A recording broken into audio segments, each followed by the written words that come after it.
Ito po ang ating napakagandang Pigeon lightweight stroller. So this is good for newborn, adjustable for fully reclined up to toddler na po. This already washed and ready to use. Kung di po kayo satisfied sa wash po namin, rewash nyo lang po din siya. Okay? So this is high-seated, reversible, adjustable handle. A4 cast po yung kanyang gulong, parehas na po yung lockable. And then, full canopy. High-seated. Okay? So ito po yung details po niya one by one. So ito yung setup niya. Kapag ka naka-full canopy, newborn setup, naka-reverse, and adjust natin yung handle niya. Ayan. Sobrang smooth maneuver. Ang ganda nito. Ayan. Okay? Ibalik mo na. So, ayan. So, ito po yung kanyang canopy. Wala po yung faded, walang discoloration. Lockable sa side para naka-fit. Ayan. Ito yung kanyang peekaboo. Dalawa. Ayan. And then, ito yung kanyang sitting, reclining position. Higa. May newborn pad sa head and body. 5 harness seat na si baby, wala po yung putol. Okay. And then, set up natin siya for sitting position, toddler. Ayan. Okay. And then, next natin, ito yung kanyang front handle, meron siyang pad. So, this is water marks only. Pwede nyo naman punasan ng wipes, tapos patuyuin nyo siya, mawawala yung water marks na yan. Okay, hindi lang po siya napatuyo sa araw ng maayos. Press nyo lang po dito, kapag lalagay, tatanggalin si baby. Okay? And then, yung kanyang leg rest adjustable. Pe-press nyo lang dito. Both side. Ayan. Okay. And then, ito yung kanyang handle. Ayan. Adjustable. Depende sa laki na magtutulak. Press nyo lang po itong button.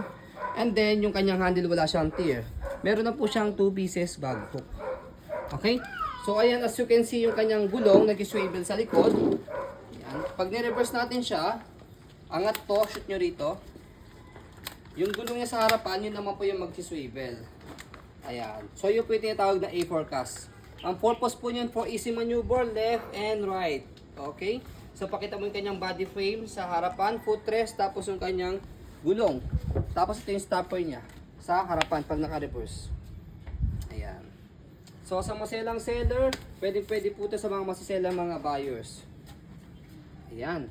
Okay? Kabila. So, sa likod, ito yung kanyang stopper. Ayan.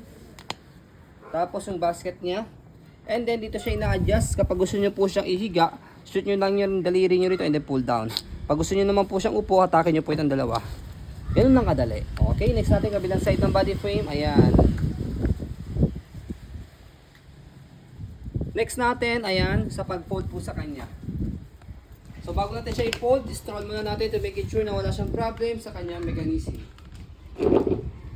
Kung bibili kayo ng unbranded at China, dito na kayo sa mga budget meal namin. Yes, budget meal, yes, branded, good condition, already washed and ready to use pa. Ang ganda ng specs. High-seated yan. Yan. Saan pa kayo? Pang mayaman. Okay. So, sa pag-fold po sa kanya, one hand fold, one hand open. So, try natin. So, this is 6 kg only. Fold canopy. So, slide, press. Naka-unlock siya, press yung ilalim, angat, pull down. So, ganun lang. Ganun siya kadali. Kapag in-open, naka-unlock lang din siya, red press yung ilalim, tapos bubukan nyo lang siya. Ganun lang. Walang ka-hassle-hassle sa pag-open, saka sa pag-fold. Saka napakagaang pa nito. Ayan. So, ayan po, as you can see, very details po kami. Saan po pag-video kasi amin siya policy na refund to exchange. What you see is what you get. So, ayan po, maraming salamat. Have a nice day and God bless po.